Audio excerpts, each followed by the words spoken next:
会记得你等我几个步，会记得我为你吃醋，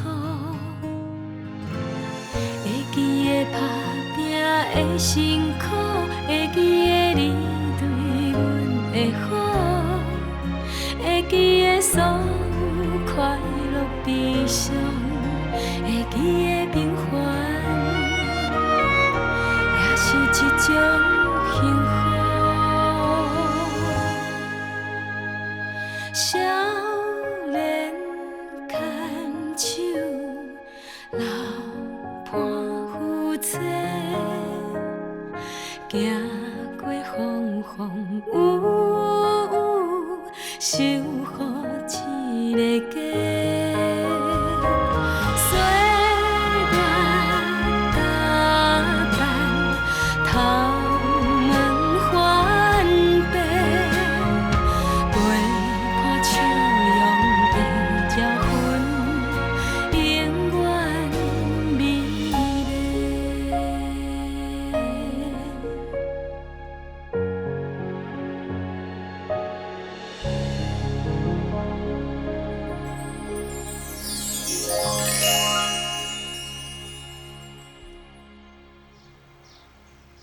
秀贵，你要知道，我这个月有全院的学术会议，还有专师委员会啊，我每天有很多的会议要开，我很多事情没做完，你帮我请1个月，怎么得了啊你？可不可以不要管医院的事情啊？你能不能好好的在家里休息，让我安心呢？可是医生说我只要休息1个礼拜就够了，你为什么偏偏要帮我请1个月的假？我就是要你休息1个月，我就是比医生还要坚持，还要霸道。哎，你真的是杞人忧天呢！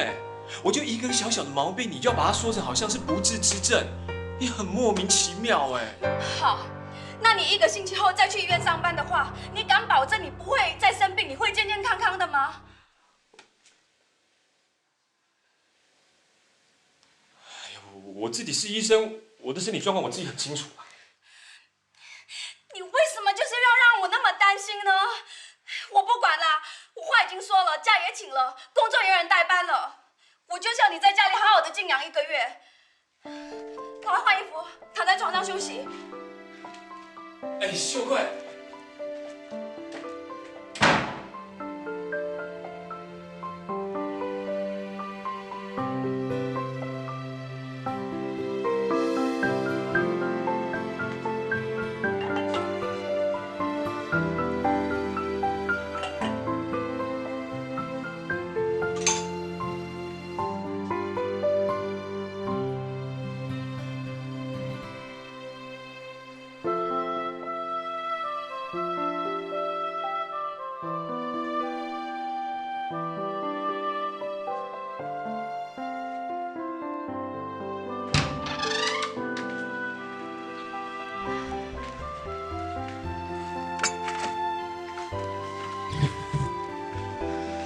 炖了中药给你喝，你喝一点吧。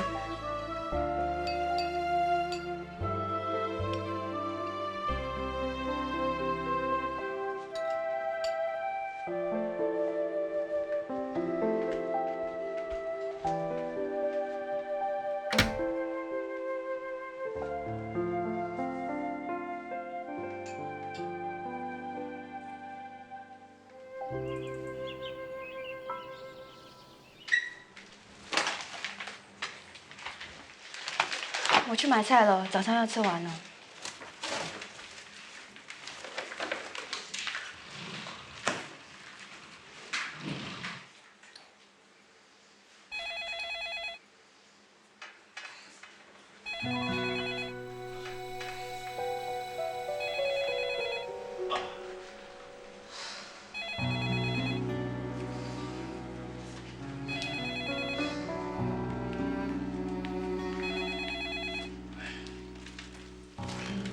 喂，小慧啊，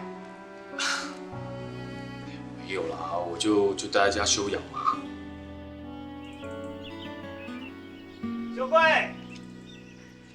敏俊啊，秀贵，敏俊，敏俊，秀贵，秀贵啊！哎，奇怪，那敏俊不是拢伫咧找休困，还是走倒去啊？啊，敢毋是人无爽快哈？哪有可能啊？昨暗甲伊通电时佫好好啊。哦，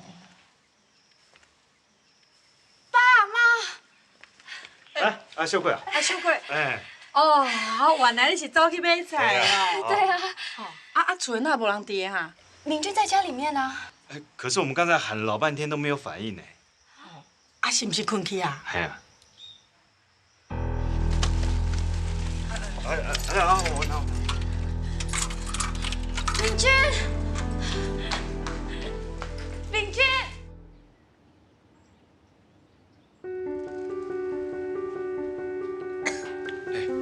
妹妹啊，你喝水要慢慢喝，不能喝这么快，知不知道？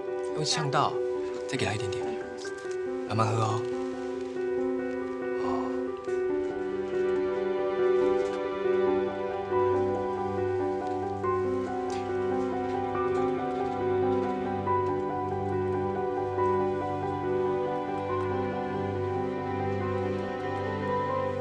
弟弟啊，叔叔这样压你会不会痛？这样子嘞，都不会啊，这样子都不会痛，好棒啊！来，盖起来。刘医师，看你那么费心在照顾病人，我差点都忘你自己也是个病人了。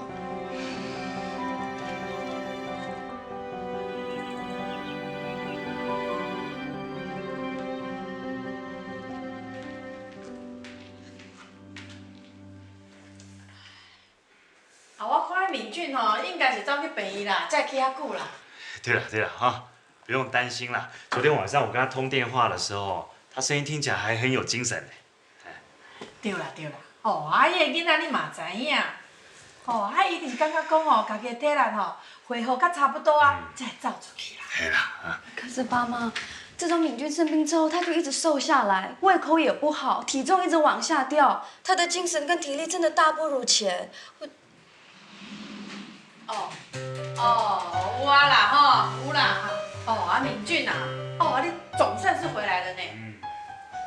爸妈啊，你们怎么会来啊？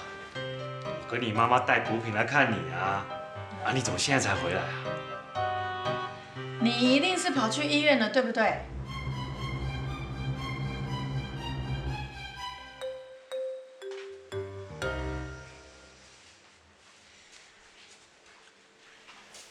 是这样的啊，早上医院就打电话给我，说以前有一个小朋友一直去看我门诊他就一直哭，我就有点担心就。无代志啦没事啊，大概是最近都待在家里没出去，一下在外面待太久才会这样。光看一个小朋友怎么需要这么久的时间呢？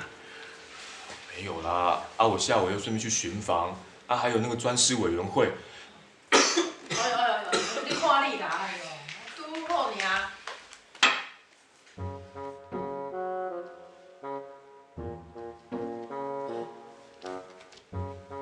啉茶啦，啉茶。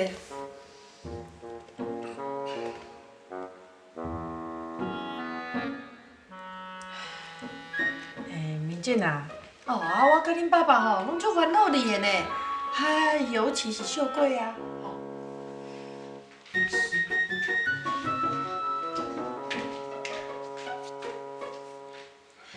妈，我没事啊。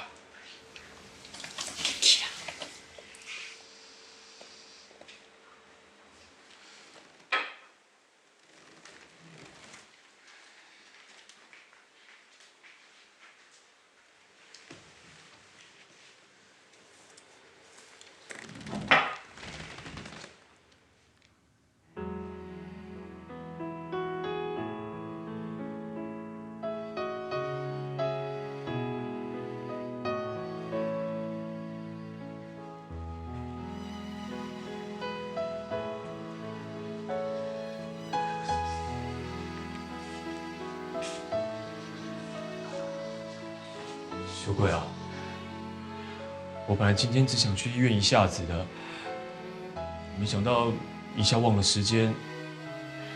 对不起啊，我应该先打电话跟你说一下的。秀贵啊，我今天的身体状况真的很好，我没事，你放心啦。你辞掉慈院的工作好不好？啊？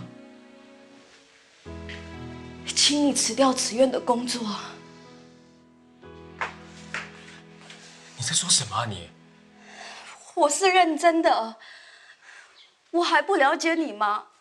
你只要一天还在岗位上，你就不会善待你自己。我求求你辞职好不好？然后到外面的诊所上班。你只有正常的上下班，我才能安心。秀贵，秀贵，我知道我身体不好，你很担心，但是我现在不只是病人，我还是个医生哎。我知道我自己身体状况是什么样子的。你根本就是在逞强啊！你越是这样的消化你自己，我就会越紧张。我为了好好照顾你，厨箱都托给我妈带了。你说你对不起我，你说你觉得很内疚，可是每次你一碰到病人，你什么都忘了，因为你根本就放不下。虽然医生的天职是要帮病人尽力到最后一步，可是我不希望你心里就只有病人，却没有你自己。你身体有比别人好吗？啊？你一天有48个小时吗？你为什么要工作就好像没有明天一样？你真的要成为没有明天的人吗？秀贵，李娟，我真的没办法再看到你倒下来了。如果我再发生一次的话，我真的会受不了。我怕到时候出箱我都顾不了了。求求你，你辞职好不好？好不好？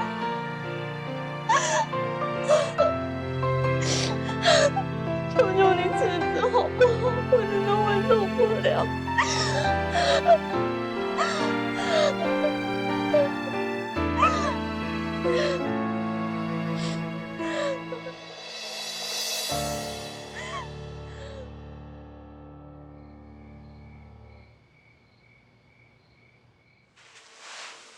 啥？秀贵希望你辞职离开慈院哦。那你自己是怎么想的？真的要辞职吗？台中分院才刚起业，我又是代理主任，还是会放不下哦。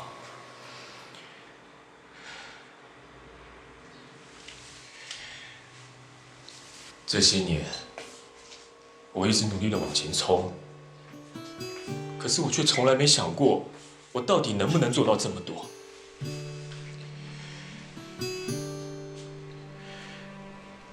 这次的生病，我真的很挫折。本来想去帮助别人的，现在自己却生病了，我真的太自不量力了。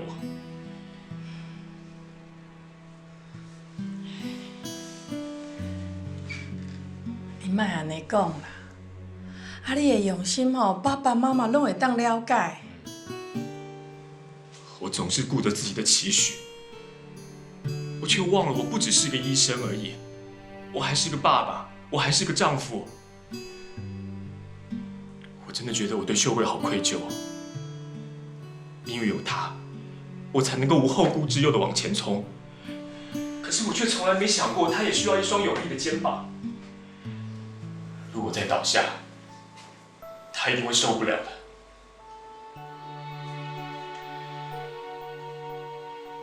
伏羲本来就是生命共同体，如果我还想在行医的道路上继续努力的话，我就要顾虑到他的感受。可是我现在真的不知道该怎么办。爸妈，你们告诉我该怎么办？米莉，我看找一个时间啊，跟秀慧讲一下。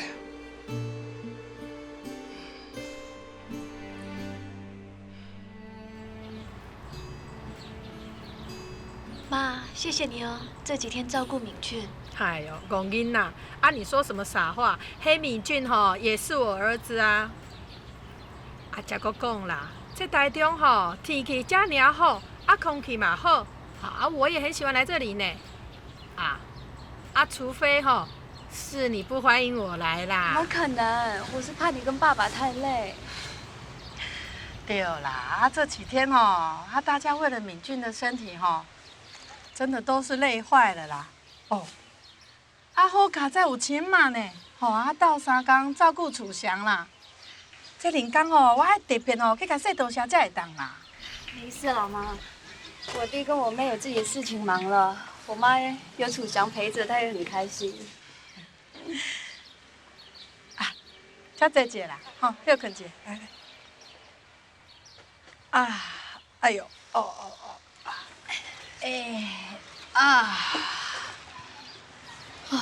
今日天气袂歹呢。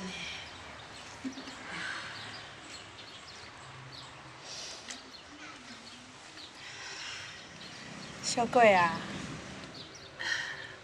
我听讲你希望敏俊辞职，离开慈院哦。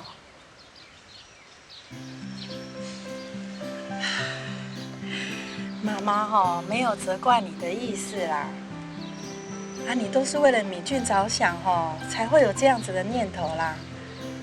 是讲你真的考虑清楚了吗？妈，我要敏俊辞职，不是一时的冲动。我真的想了很久，也想了很多。想那我拢唔知哈。因为我不知道该怎么说，更不知道到底该不该说。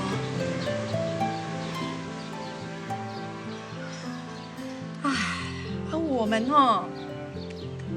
都是一家人啦，有什么话不能说呢？你唔通什么代志放在家己的心肝内啦。你有什么话说出来，妈妈也可以帮你想啊，对不对？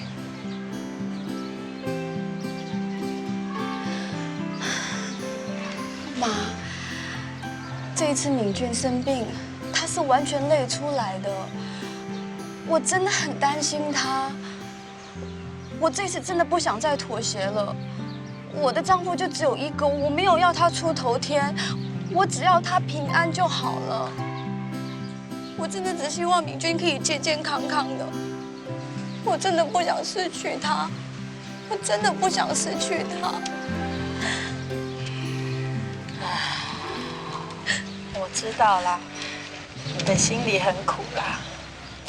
妈，慈济医院的医生这么多，多一个少一个根本就没有差别啊。可是我的丈夫就只有一个，孩子的爸就只有一个。妈，请你原谅我的自私好不好？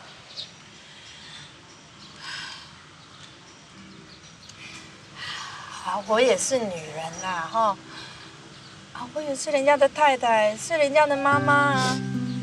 你的心情都可以理解啦。你就是太担心敏俊，所以你才会有这样的念头。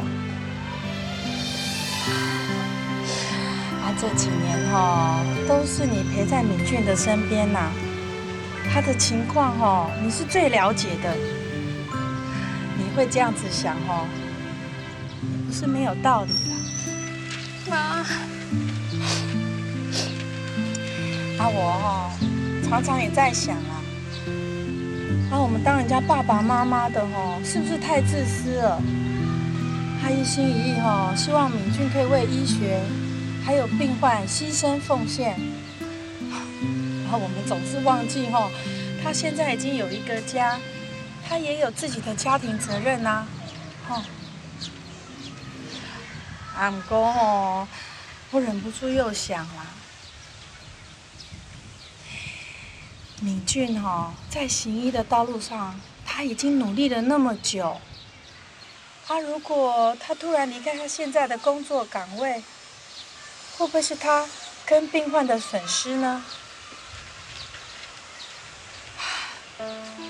本来敏俊还可以做更多的事情，照顾更多的人啦。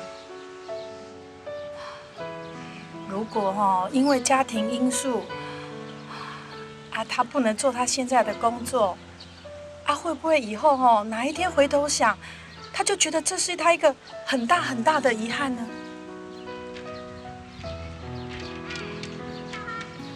知道，可是我这样子看他，我真的很担心，我真的很害怕，我每一分一秒都在害怕，我真的很怕楚祥失去他爸爸，我真的不知道我到底该怎么做。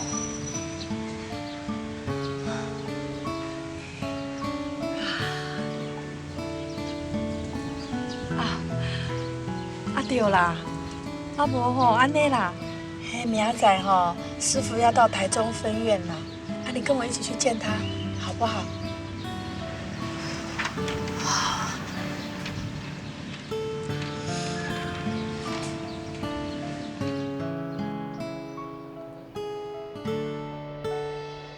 我已经决定申请去花莲慈济医院实习。当初要重考医学系，就是因为师公那句良医难寻，所以我才要想做更多帮助别人的事情。你没有身体健康，你谈什么行医？你谈什么济世救人啊？你想要当良医没有错，可是我不希望你为了成为良医，你赔掉你自己的性命。你只要一天还在岗位上，你就不会善待你自己。我求求你辞职好不好？然后到外面的诊所上班，你只有正常的上下班，我才能安心。明君啊，爸，总不躺着休息，站在这里啊？我刚躺过了，这脑袋一直想东想西，胡思乱想的，根本睡不着。你现在就专心养病，不要再胡思乱想，想一些有的没有的。我知道了，不过我总觉得我好像有什么事情没完成，一直有一个声音一直在催促着我，让我觉得我是一个很没有责任感的人。我真的好惭愧，我真的对不起师公啊！不但没有好好的照顾病人，连自己都没照顾好。你想太多了啦，啊！与其要这样子原地踏步倒不如退一步，海阔天空啊！退一步，对啊，坐了，跟你讲啊。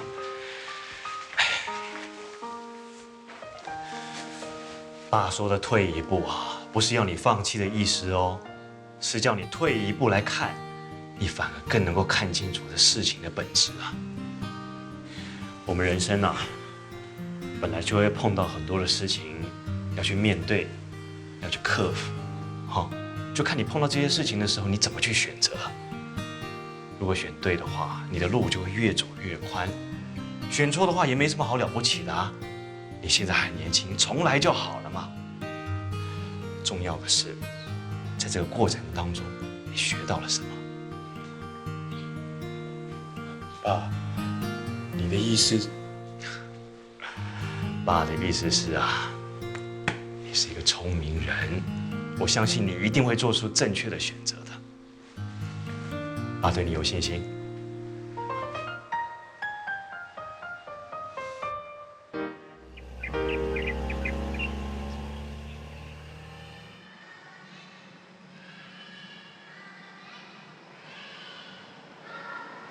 秀贵啊，是不是心里有什么话可以跟妈妈谈一谈啊？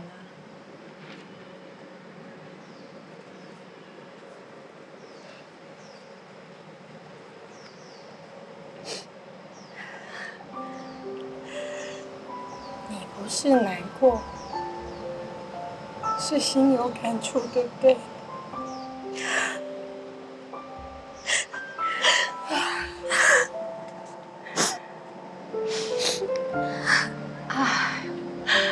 好了啦，不要哭了。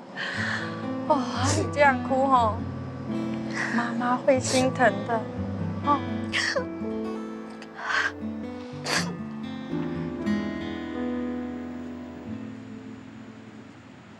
师公问我是不是很担心敏俊的身体，不知道为什么，我看着师公，就觉得他很了解我心里的苦。看到他的眼睛，我就很想哭。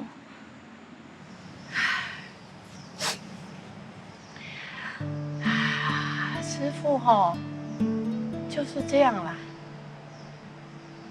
轻轻的一句话往往会重重的打在我们的心上了。师哥有跟我说，他说身心是共通的，然后他就问我有没有想过，明俊到底要的是什么？他到底希望什么？他的快乐是什么？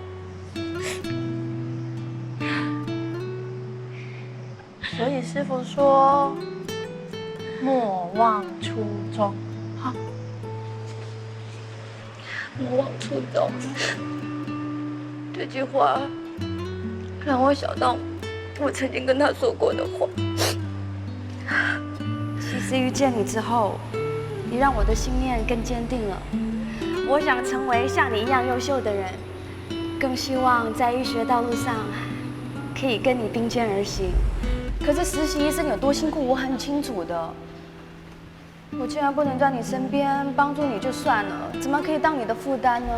你说的这些，我都知道，辛苦了。我一点都不觉得辛苦，我做这些呢，我做得很开心，因为你是李敏俊。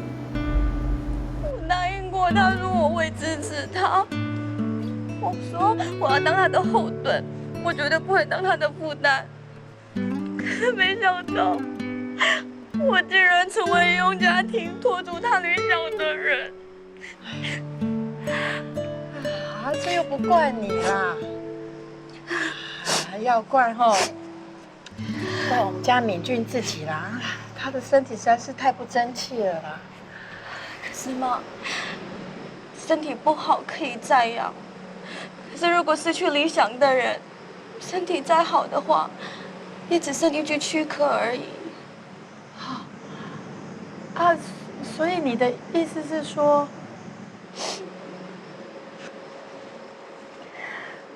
师公说的话，把我心里的浓雾都驱散了。原来的路一直都在那边，它没有变。妈，我们趁这个时候呢，把敏俊的身体好好的养好，然后再让他继续他的理想。好，太好了啦！这样敏俊在行医的这一条路上，一定可以走得更稳健、更踏实了哦，谢谢你妈。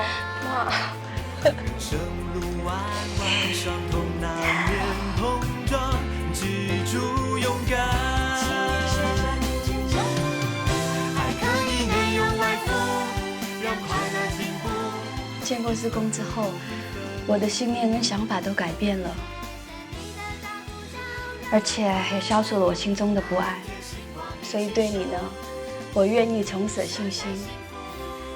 更何况现在愿意放你1个月的假，你就要趁这个时候好好的调养你自己的身体。那等到你的状况许可，你再透过电话或视讯，慢慢的进入工作的状态。那你脚步要放慢一些，不要冲太快，知道吗？不要给自己太大的压力。笑什么啦？我在笑，我的未来都被你安排好了，我就只能够微笑面对啊。你哦，不过看到你终于笑了，我心里也踏实了。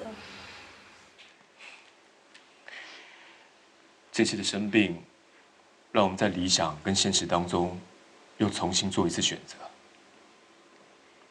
这次的冲击，更加坚定了我们要走的路。最重要的事情呢，就是我们的李敏俊医师终于懂得照顾自己的健康了，这才是最大的收获。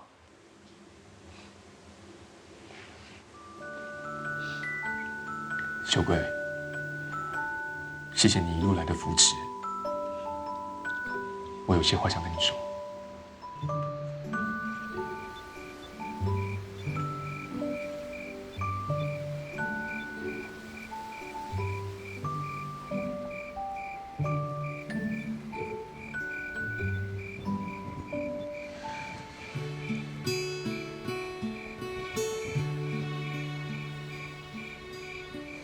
秀贵，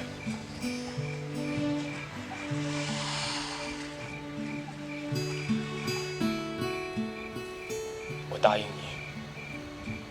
我一定会随时的提醒自己，我不只是一个人，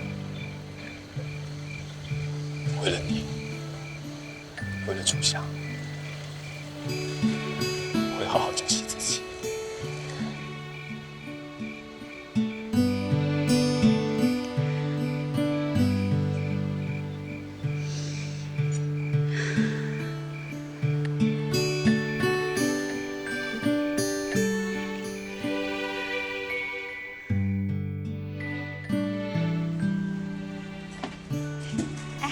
子佳，会不会热呀？哈？会。会不会热？那我们回家吃你最喜欢吃的苹果，好不好？好。那子佳最喜欢吃苹果，爸爸嘞？喝汤汤。那妈咪嘞？妈妈不喜欢吃东西，只喜欢楚翔和爸爸。哎，好啦，走吧，回家吃苹果哈。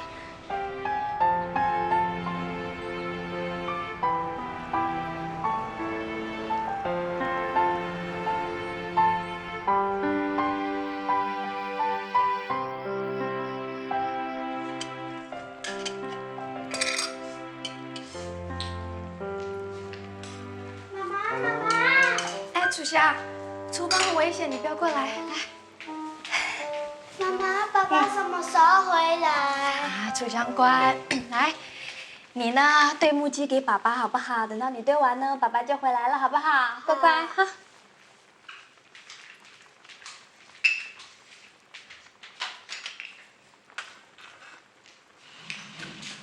哎，楚霞，爸爸回来了。哎呦，这堆积木啊，不错嘛，今天才迟到2个小时。才1个半小时而已啊。今天怎么样？累不累啊？还 OK 咯。哎，我炖了补汤，你喝一点吧。哟，妈妈炖补汤哎，我们一起去喝好不好？好。好，来，抱抱抱。哎呀，楚霞那么重，爸爸都抱不动啊。来，你坐这里啊。坐这里啊。先喝热水汤。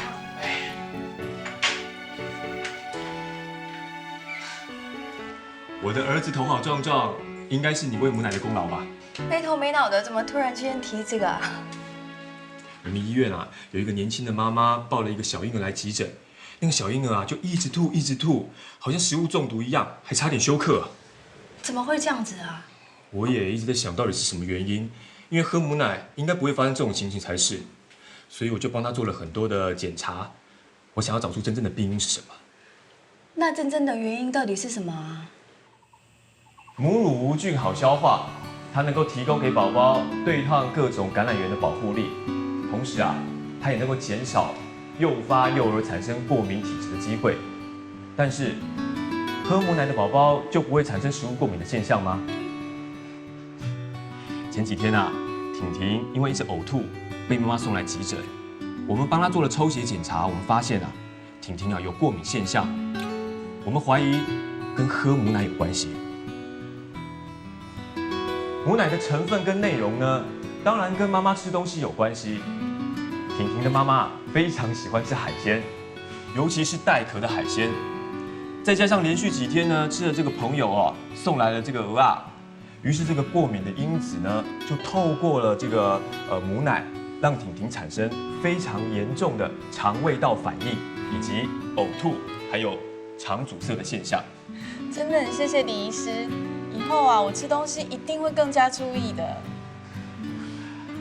各位啊，这母奶呢是宝宝最天然的健康食品。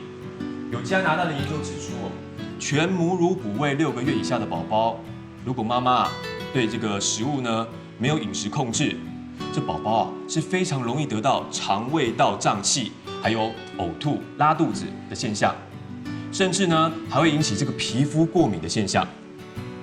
这样的几率啊，比一般妈妈有受到饮食控制啊高出2倍。带壳海鲜呢是非常容易诱发过敏的强过敏源，也许对妈妈呢不会造成很大的伤害，但是如果妈妈吃东西没有忌口啊，对宝宝啊是会造成一定的影响。有些妈妈常常会抱怨啊，这宝宝啊晚上都不睡觉，可是后来我们发现，就很多妈妈因为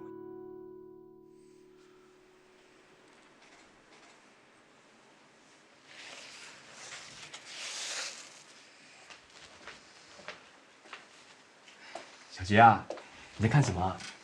这个人拉琴的样子好好看哦。喜欢小提琴啊？我学过小提琴啊，真的啊？可是自从我住院以后，就没办法再继续学琴了。我好想再听听小提琴的声音哦。小提琴的声音啊，真的很好听啊。医生叔叔，你也喜欢听吗？医生叔叔啊，也很喜欢小提琴。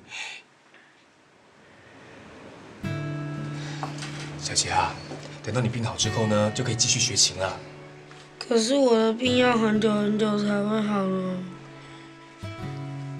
肾脏方面的疾病啊，是需要长时间的追踪治疗，需要耐性的。以后啊，你要好好的跟医生叔叔配合才行哦。希望自己的病赶快好，才能继续学琴了。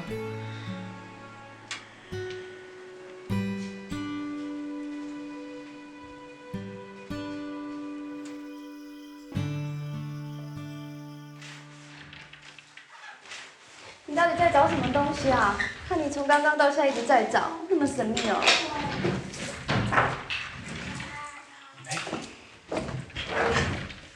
找到了。你怎么会突然之间拿出小提琴啊？没有啦，就只是想要看看有没有坏掉而已。是吗？其实是这样的啊，我有一个小病人哦，在做肾脏的治疗，他因为做了这个治疗而延误了学小提琴。我觉得他有点沮丧，所以就想找个时间好好的鼓励他一下。所以我可以趁这个时候欣赏你的表演了。不行啦，我好久没练习了，我都不知道自己还会不会嘞。那你要好好练习啊，不只是给我听，还给楚祥听啊。而且，也是个很好的音乐胎教哦。你说什么？我今天去做检查了，确定怀孕2个月，而且是个双胞胎哦。还是双胞胎啊？小贵，哇，那接下来我们家就很热闹嘞。我也要抱抱。哎呦，主将要抱抱，来，哎呦，好重啊！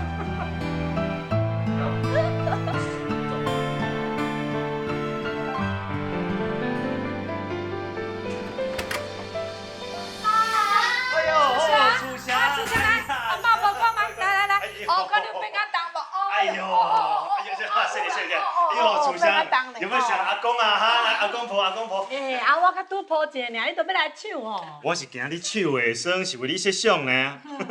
来阿公婆哈。阿公婆姐，哎呦，真正较重嘞。哇！肚子里啊还有2个，怕到时候你们忙得手忙脚乱呢。这样才好啊！我就是喜欢哦，多子多孙，多热闹啦。对啦，多热闹啦。对。对啦。敏俊我听人讲他最近推广迄个啥亲子同事我听讲绩效很不错他不就越来越忙碌了啊？但他忙得很开心。对了，我过来呢，想要跟爸妈商量一件事情，但是不要告诉敏俊，我要给他一个惊喜。什么代志啊？这神秘着哈。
今天这个表演是为了鼓励我一个小病人，希望他早日康复，能够继续学他最喜欢的小提琴。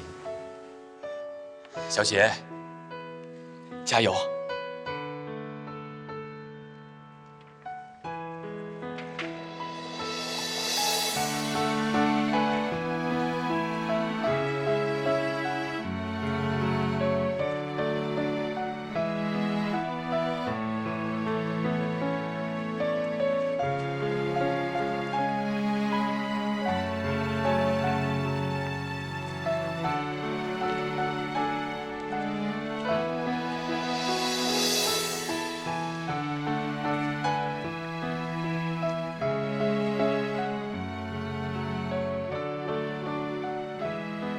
在这里，我要感恩我的爸爸和我的妈妈，谢谢你们，在我小时候让我学小提琴，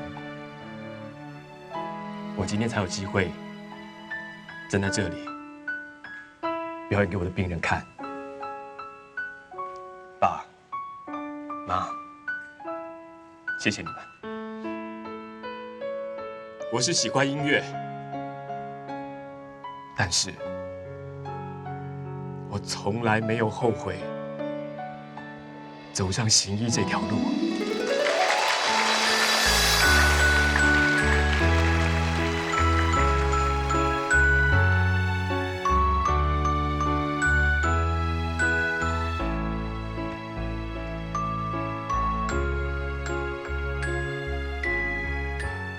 明俊他如果没有当医师的话，应该会是一位相当出色的音乐家。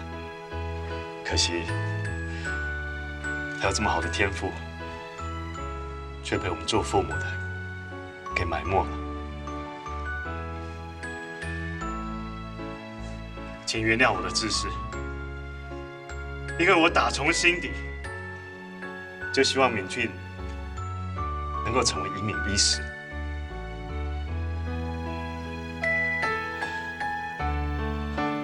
在我小时候，我的亲生母亲，她因为没有办法接受良好的医治，所以在她生命最灿烂的时候，她就过世了。当时我就立志，我一定要成为一名医师。可是因为我阿布的病，花光了家里面所有的积蓄，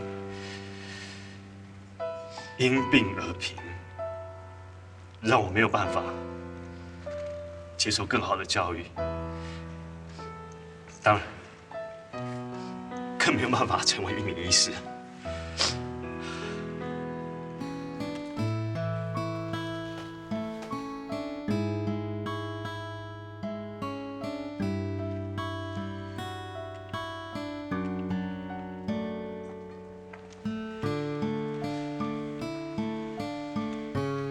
这是深藏在我心中很多年的一个秘密，但是还好有敏俊，他弥补了我这个缺憾。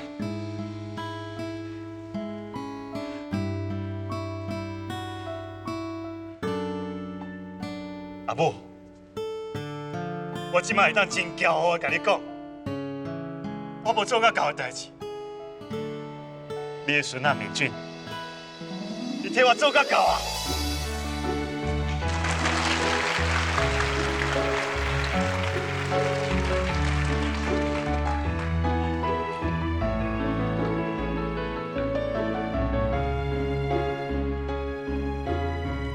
在这，我嘛感谢我的牵手，陈美丽，伊无气嫌我无使的身份，一直支持我。鼓励我，佫肯嫁予我，我会当无烦无恼，专心打拼家己的事业，佫替我教出三个这么优秀的后生。丽丽，多谢你。